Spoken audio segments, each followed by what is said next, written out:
All right. Everybody wants to hear about how to swap rocks for revs, right? We're all here for. So there are a couple of different basic proposals that we had for how to do this, and I'm going to go over the two basic categories. Proposal for how to turn rocks into revs.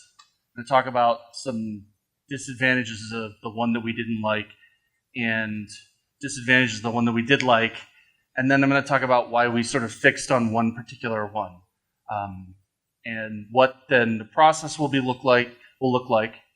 And then in particular, and I want everybody to pay particular attention to this, is what you're going to have to do to make sure that during the swap, all of your rocks get correctly converted, right? So those of us that own rocks have to make sure that we pay enough attention over the course of the remainder of the year to make this happen smoothly, and otherwise it'll be a big, obviously a kerfuffle, right? So the two basic proposals. One proposal is to essentially do, and we called it the airdrop proposal, which is where we pick some arbitrary Ethereum block height, right? We announce ahead of time this is the block height, and then as of that block, whenever it occurs, we take the balances and we simply publish them in the Genesis block of the new chain and go forward, right? Rocks will still exist on Ethereum. They won't be useful for anything because the conversion of revs will have already happened, right? The other proposal is to have a smart contract on Ethereum and a smart contract on RChain, and have the Ethereum side receive rocks, burn them, and then create revs and issue them, right? So does that make sense? Like, those are the two basic architectures. Is anybody confused about how either of those two would work? Raise your hand now so that we can go slow enough to make sure that everybody gets it. So does everybody get those basic ideas? Confusion? Hold on. Yeah. Sorry, Cody. In choice B, yep. Does the conversion happen forever? Can anybody lose their rev by being asleep? There are a variety of different schemes where we could receive rocks on Ethereum into a smart contract and then issue revs on RChain, right? So there's a bunch of different specific ways we could do that. One way is we run those smart contracts for some really long period of time. Hint, we didn't choose this way, so it doesn't matter what the parameters are. But I just wanted to make sure. Any other questions about, does anybody have any confusion? Because now I'm going to go into details and talk about advantages and disadvantages. I want to make sure there's airdrop and smart contract approaches to this, right? Okay. So to start with the smart contract, the first thing is exactly what Alan pointed out, which is that it's confusing, has a lot of parameters, right? How does a smart contract work? Is a smart contract correct as written, right? Who is actually, there's a smart contract on one chain and a smart contract on another chain and something in between, right? Who is that? What is it? How do you know it's trustworthy, right? Presumably it's the co-op, right? Presumably it's some service the co-op is running. It's mediating between the two chains, but it's not obvious at first how it would work, right? So there's a lot of complexity with regard to that, right? The block height,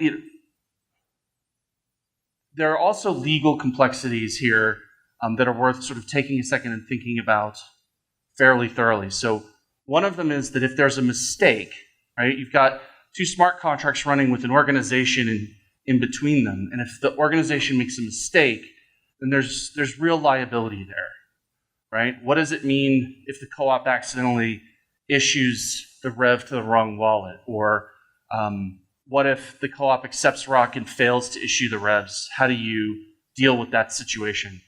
What is this thing that's on the RChain side anyway, right? It's allowed to mint money. Is that really what we wanted? And what does that imply for the economics of the new chain, right? These are complicated issues. Steve in Middlebrook pointed out today that there's also a tax issue. If you accept rocks and then burn them, Is that a deduction? Right? I don't know. Whose deduction is it, right? Like, do you have to pay capital gains on the issuance of the rev? Like, I'm not sure. Like, there's a lot of complexities here that aren't just trivial. And in particular, it puts the co-op, which I think most of us are bought into as members, right, in a position of being responsible for something that, in general, I think our intuition says ought to be decentralized, right? It ought to be something that the entire community takes collective responsibility for, as opposed to one organization taking responsibility and becoming a point where the legal system can go after the organization for that. Disadvantages of the airdrop, right? There are actually a bunch, and Vlad has been fairly vocal about listing out difficulties of the airdrop. So let me see if I can hit all of his objections, briefly. The main one is, it's one thing if your rocks are stored in a wallet, right? If that wallet can be converted from an Ethereum wallet into an RChain wallet. It's a totally different thing if your rocks are stored in a smart contract, right? How does a smart contract address on Ethereum turn into a smart contract address on RChain? How do you prove ownership of a smart contract? That's not trivial, right? So that's one of the main issues. There's also a timing issue. Like, people who own rocks have to become aware that the switch is about to happen so that they can make sure that the rocks are in a place where they'll be swapped correctly, right? And what happens if people are, as Alan pointed out, sleeping at the wheel, right? And not paying sufficient attention so they don't get their rocks moved over into the appropriate wallet on time. These are very real issues, and they're things that we will have to confront. I think that the airdrop is the right approach, and I'm going to describe to you guys sort of exactly how I think it should work. This proposal is still fuzzy enough that we're going to lock in details over the next month or two. And so we'll take feedback from you guys, but at the end of the day, you do have a couple of important responsibilities if you hold rocks. The first one is to make sure you're attending to the process with sufficient attentiveness that you catch all of our announcements. Right? We're going to communicate through Discord and through Telegram and through the website and other mechanisms, the weekly hangouts and all of this. And you've got to be there to receive those communications, or you're going to miss important information, and that could be a financial problem that happens after, that's created after the swap as a result of that. We're also relying on the community to check that the data is right? There's going to be a cutoff block on Ethereum and a genesis on RChain. And in between there is a period of time where every single one of you guys ought to check your balance, right? Because it will be published, it'll be available. And if you don't look to make sure that it's right and raise your hand and say, oh, you missed 1 million of my rocks, then there won't be another window for that to happen, right? One proposal is to keep some portion of the co-op treasury available to rectify obvious problems. If somebody's rocks are lost or not issued as revs as a result of something that's no fault of their own, right? Say some process problem that we introduce, then there might be some portion of the treasury that would be available to rectify that. Preferences to avoid needing that at all, obviously, because at the end of the day, it comes out of the co-op's budget, which means fewer projects the co-op can launch and so on. All right, so that's a lot. Has everybody followed so far? Okay, any questions at this point? Dan has a question. Fire away, Dan. Just for example, a multi-sig wallet is a smart contract, right? It is. Yeah, so that would run into this issue you raised. It does, yeah. And in particular, right, how would you prove which of the signatories, even if there was someone we could look onto the Ethereum blockchain at the multi-sig wallet contract, figure out who can sign it, how would you prove which one of them has permission to assign some destination on the RChain side, right? Like, this is complicated. Yeah, so it's a problem. Do you want to say something, or? Yeah. Greg's looking unhappy, and yeah, I'm unhappy too. It would be really convenient, right, if we had the kind of structural typing on Ethereum that we have on Rolang, because then we could just pattern match all of the Ethereum smart contracts and figure a lot of this out ahead of time, but we don't. Okay. Another question? Oh. I'm sorry, Nash, before you get too far Sure. into the future, could you just talk a little bit about Ethereum tokens, which on a fairly regular basis do get upgraded? So, for instance, there's old maker and new maker. Yeah, and I don't know how old maker and new maker did it, right? There's a couple of different ways that I've seen people do it. Sometimes they just switch contract addresses, right? They say, okay, everybody, this was the old contract address. Here's the new contract address. We seeded it with values from this block this time, right? Why is it so much more difficult to do the cross-chain?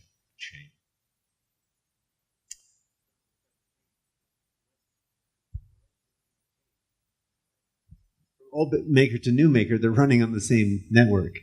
From, Rhoc to Rev, you're crossing networks. There's no connection between those two networks.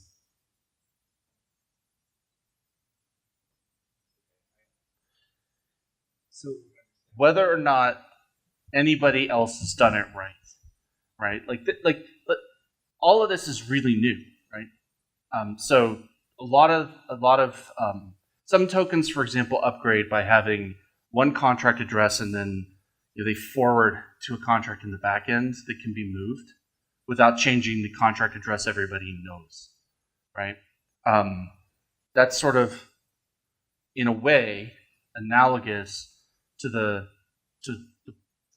smart contract proposal that we considered for the swap from Rhoc to Rev, right? You would have some mechanism that was automated by the co-op that would do the swapping for you, right? And the difficulty is that it's then done. You don't like that analogy? no, I'm just saying you're exactly right. But we tried this with the AMP redemption process. It's very hard, and it was very hard. At the end of the day, we had to punt and do the whole thing manually because the software just didn't work. So, that's what I'm trying to say. When you're going from chain to chain, it's very hard. Yeah. I'll tell you, the thing that's most convincing to me as a co-op member, right? I'm sorry, you wanted to ask a question, so go ahead and ask. How much thought has been given to the dynamics of exchanges leading up to the conversion point? Is all the people in the know are going to be withdrawing all of their tokens reducing supply, which people who aren't in the know will see the price go up, and then at the end of the day, all the rocks are owned by the exchange. You can't get them out after that point. Right. So we have thought a fair amount about this. The reality is I think that exchanges are going to be very amenable to communications where we say, hey, this asset that's trading on your platform should be frozen sometime before this block height, right? For exactly that reason. There isn't a whole lot else we can do, and if they don't attend to it, then they could continue to allow trading. If they do, Kyle and I will buy all the rocks at a very low price, and we will play pool for them.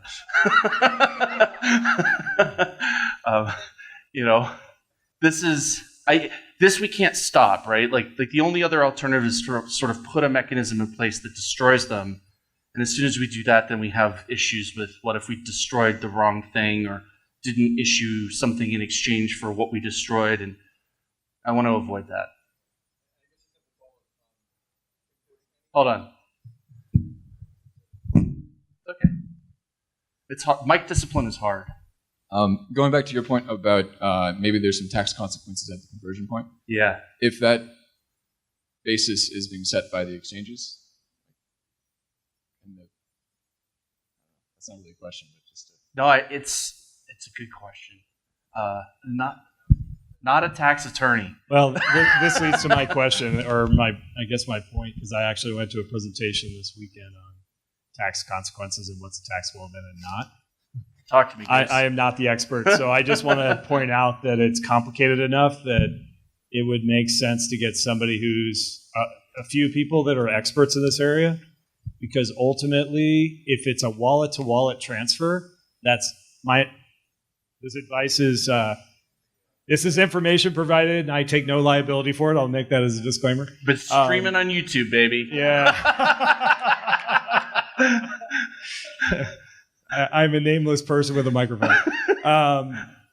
But my understanding is if it's a wallet-to-wallet transfer, that's not a taxable event. But if effectively you're perceived as selling or burning one and getting another, there has to be an established cost basis for that transaction, and that is a taxable event. So right. That's my understanding from the net of what was discussed over the weekend. So that could have substantial, especially an airdrop of zero value is different, but effectively these are not going to be zero value if I understand it correctly. Well, what the market has determined it to be. As far as I know, I just wanted to point out that there are precedents for both the cases that you're talking about.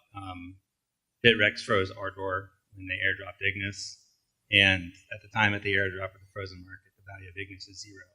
So even though you would need to technically claim that as income or a gift, the value of Ignis is zero. So you don't get taxed on that. In the case B that you're talking about, that sounds like what Qtum did when they went off of Ethereum, and their intermediary was Changely. So you sent a contract to Changeley's page, and later on, when you got your Qtum wallet, you had an address where they would deposit the Qtums. So it is new, I know, but I think for all the questions that are going around there, I don't know when the AMP conversion happened, if it was before Qtum, but just wanted to add that. Thank you. And that there's precedence for that. That rule change. Just to add to that. So to add to that, yeah, the like-kind exchange provision ended December 31st of 2017. So 2018 is technically a different rule set. Also, with the case with Ignis, it wasn't necessarily replacing Ardor, whereas in the case of Rev, it's replacing Rhoc. They burn it 1-to-1. So it has the assumed value at the market time of the airdrop, and it's that. That's the only problem. Ignis was zero value because it was kind of an extra, whereas this is kind of replacing.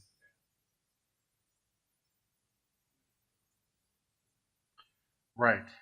Hey, so one quick question here. So I know from my time at working at Omega One, we saw really complex phishing attempts and all kinds of crazy things. Yes. Sometimes in like foreign languages, like Chinese, without even like a website or things like that. My biggest concern with this scheme would be something where after the conversion, there's a whole community and a whole language that no one here is watching, telling a bunch of people that they can get Rhocs and showing them charts about how consistent the value of Rhocs were, at some point above $0, and then running like a whole phishing kind of like spoofing scheme to do that. So I was wondering, do we have any plans on like how to combat that via advertising or people looking out for that if we're going to go this route?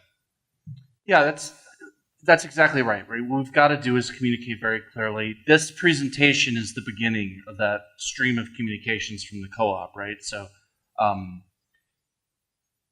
we can't sort of prevent people from taking an old contract address and trading the tokens in there if they want to, and we're going to do our best. I think our translation efforts in the co-op have been fairly good. We've hit a lot of different foreign language communities. Obviously, you can't necessarily hit them all, but I think that it's better under a scheme where we cut off the Ethereum blockchain at a certain point and ignore that contract from then on than it is having a contract address where people have to send their tokens, right? Because if you've got to send your tokens, then the phishing attack is really easy. All you have to do is change the address that you're sending to and send out the exact same communication, something that looks just like the Rhoc, right? If it's a redemption process, co-op is trying to publish some Ethereum address where you send your Rhocs, and the phisher just comes in and switches out his address for the co-op's address. This is very bad, right? This is a very easy phishing attack to launch in any language, English included. It's much harder, if everybody knows that the goal is to like get your Rhocs into a wallet by November and leave them there. Don't touch them until, the network launches, right? then it's harder to phish somebody who knows they're not supposed to do anything. Right? Like, that's relatively straightforward to communicate, I think. Go ahead. Yeah, I'm not sure if EOS is also doing the block height situation, but it might be a good place to start when like kind of taking lessons from, because I know they're doing it in June, so there's a bit of a timeline there that we can take a look at what happened there, what they're doing for their conversion to their mainnet, and see what went wrong, and see if we can kind of patch that and correct that. That's a good idea. Thanks for the especially suggestion. considering like the breadth of EOS right now in the community and how large it is, it's definitely a good place to kind of start from. Yeah, I think that's a great suggestion, so thank you. All right, any other questions? More questions? Should we hold off for a second? Let me just check the time. So we've got 30 more minutes roughly. Do you want to hear all the specific details about how we plan to do it, then ask more questions at the end, or do you want to keep asking questions now? I'm getting some nods in the middle. Details? Okay. All right, so here's the basic idea. Let's say we want to launch the network just to pick an arbitrary date of the very first day of December, right? But we think that our error as far as when the software is going to be ready is 3 or 4 weeks on either side, right? So maybe we'll be ready to launch the network in November, but maybe we won't be ready to launch it until roughly the end of December, right? We want to give you guys enough information early on in the process that you can have a projection as to when the conversion is going to happen without telling you everything about when the conversion is going to happen and accidentally committing to something that we aren't going to fulfill exactly right. So, what we'll do is have the actual block height, right, be revealed in stages over the course of the next 8 months, right? So if you divide, we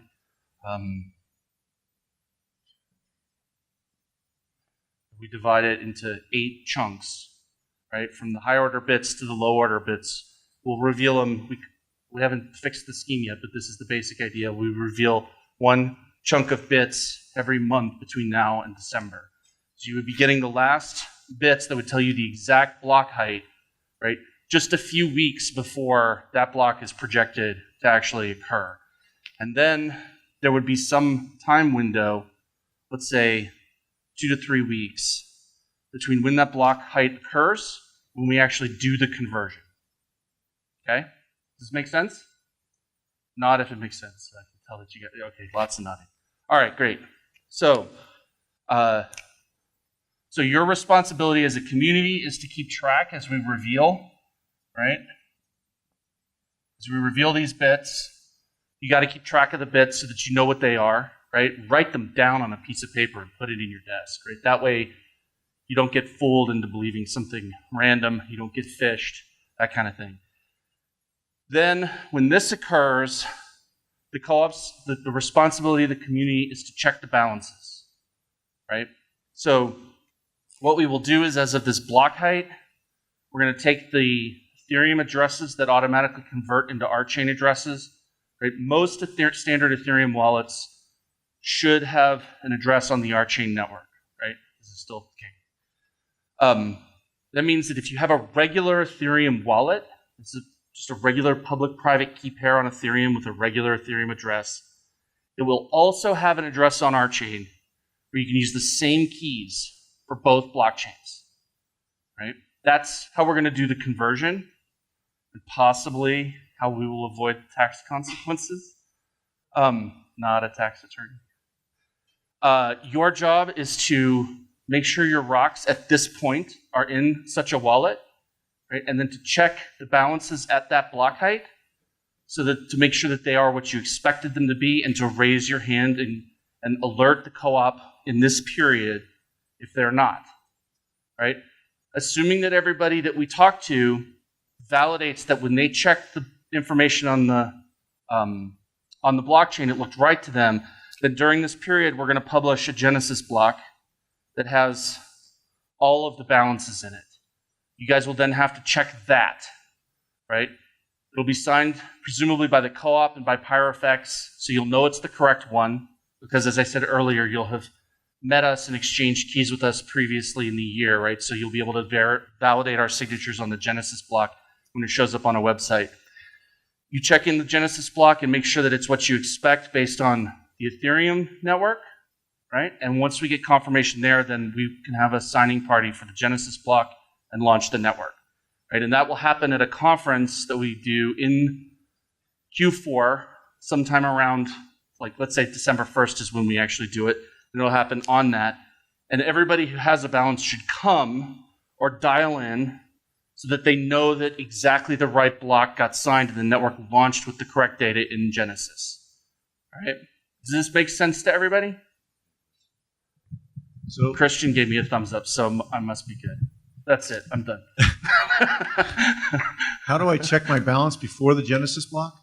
On Ethereum, right? You have a wallet on Ethereum that has your rocks, right? Right. So go to that block and look and double check. That block has the right balance, Okay. All right. right? It isn't hard. Just checking the Ethereum balance. All right. Okay. Yeah, and then the Genesis block will also contain a balance for the same wallet address, right?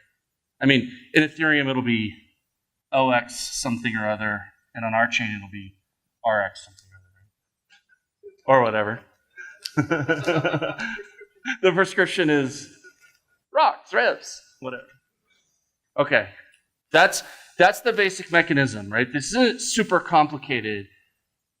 What it does is it puts most of the responsibility for making sure it's correct back on the decentralized community, right? That's launching this, that's helped to launch this network so far, right? And remember that this has a couple of desirable effects and possibly a third one that you'll have to ask your lawyer about. But one of them is it means that the co-op isn't responsible for making sure the balances are right. We are all responsible as a group. If we all sign off on this Genesis block, right, when the network launches, then as a group we've said, as far as we can tell, this is the correct block. This is the correct Genesis for this network, right? The other advantage that it has is there's nothing to break, and there's nothing that has to keep running after Genesis. Right? We don't have to maintain any infrastructure as a community, right, that needs to be able to relay between networks and stay online and have properties that are difficult to implement or anything like that, right? So this is almost entirely an offline process. Make sense? Okay. All right, so with those details revealed, more questions. What's the contingency plan if discrepancies are found? You were saying we're assuming there's not going to be discrepancies.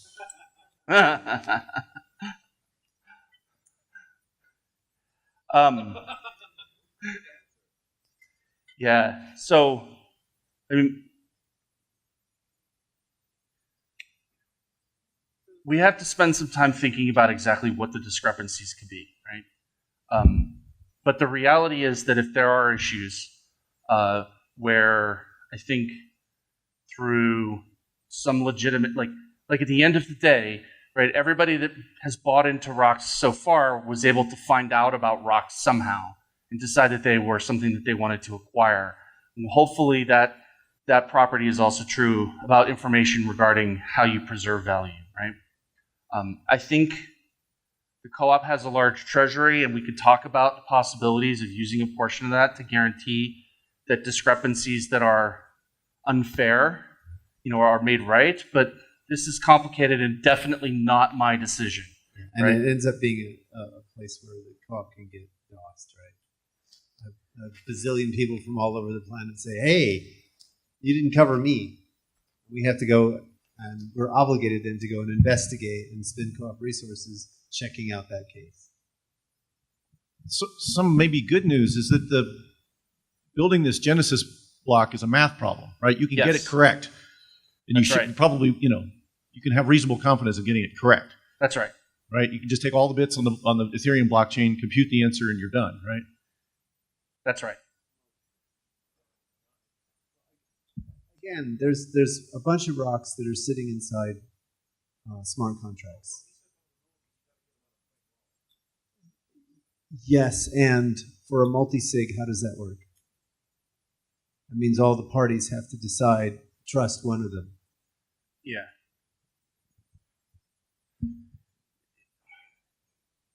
You either have to trust the co-op, and whoever's operating the gateway, right? Or you have to trust your business partners, right? So I don't know. This seems pretty straightforward to me, and there are going to be fixed balances at the block height where we cut it off, right? Those will be reflected at Genesis. If anything is wrong in this block when we first issue it, and you let us know, we will fix it, right? So if there are discrepancies between Ethereum and the Genesis block, we're going to fix those. If the discrepancy is, oh, I didn't realize when I had to get my Rhoc into a wallet and it's past the block height where you were agreeing to care, can I have my Rev anyway? The answer is probably no, right? So don't do that. Right? Well, and in particular because it's in everyone else's economic interest for us to tell you no, right? If you accidentally burn your rocks by not following the rules, then everybody gets a little dividend, right? So don't create a situation where it's in everyone else's interests to be a hard butt. All right, other questions? Yeah, thanks. Can you just be my mic guy today? Yeah, I am just curious if you could talk a little bit more about what the community outreach is going to look like so that people that are holding rocks know that this is going to happen. Just as somebody... What, this isn't enough? Well, I mean, it could be. I'm not sure. No, it's totally not. Yeah. So, I mean, we have major... This is a good question for Greg to answer. So we just approved a $7 million marketing plan, and a percentage of that is going to doing community outreach on exactly this point. Now, the details, the mechanics of that the community outreach, we don't know yet, but we know that we will be rolling this out as a part of the overall marketing plan. Yeah, and this staged reveal, right? Like, everyone you know that has rocks, you should... Like, all the people in this room, all the people that are watching on YouTube, right? Like, this is the way that people know that they're synced up, right? If they're observing as we reveal bits for the block height over time, then they're going to know that they're hooked in to the right, like that. Yeah. It's like built-in marketing. Right, yeah. So, this is how you know you're hooked in, right? If you're catching every time we unveil new bits on where the Ethereum blockchain is going to be cut off, then you know you're hooked into the right thing. It'll be on the website, it'll be posted on Telegram, it'll be in Discord. We're going to use all the communications channels we currently have. You'll be able to, if you know our public keys, you'll be able to check signatures as we reveal them, right? To make sure that you're getting the data from the right people. And then, as Greg said, you will have plenty of marketing to go out to different communities that may not be hooked directly into those communications mechanisms that we can use to make sure everybody knows. Right? So Nash, I just participated in a swap, and the way they did it was we all trusted their corporate website. So you signed in, sent coins to, and then you got a balance sent to you later on. Would the co-op potentially be doing that, or is that too much of a security concern? Because it was a very easy process. Just sign up, send your coins in, to, whenever you get your coins. Or yeah, I know. Yeah. I know. It's really not. We really don't want to do that. Right? We don't want co-op members to be sending coins somewhere. A, websites get hacked. B, phishing is a thing. C, there's real legal liability for the co-op associated with making a mistake in a redemption like that. Tokens they're not like stock certificates, right? Like when you issue a stock certificate, it's got a guy's name on it or a company's name on it, right? And they can't transfer that unless they come and have you write down the new owner's name in your book, right? The blockchain doesn't do that for you. It's just an address, right? So if somebody steals your rocks and then they send them in, I can't tell that they're not you. Right? But this way, like this system, all you have to do is have a functioning Ethereum wallet and have your rocks in there, right? Get yourself one of the hardware tokens, put your rocks in it, and then don't touch them until after the redemption, right? That's That's the simplest thing that you can do. It's very secure, right?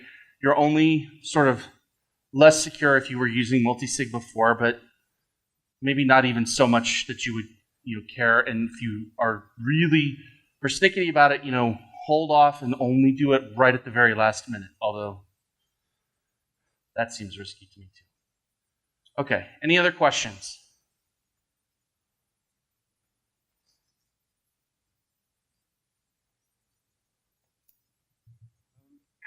With respect to the tax issue, is that something that the co-op should undertake to get an opinion and maybe proactively work with the IRS to clarify? Because swaps take place all the time. I mean, there are stock splits and that kind of thing happens a lot. It's not anything like super out of the ordinary. That's right. Yeah. I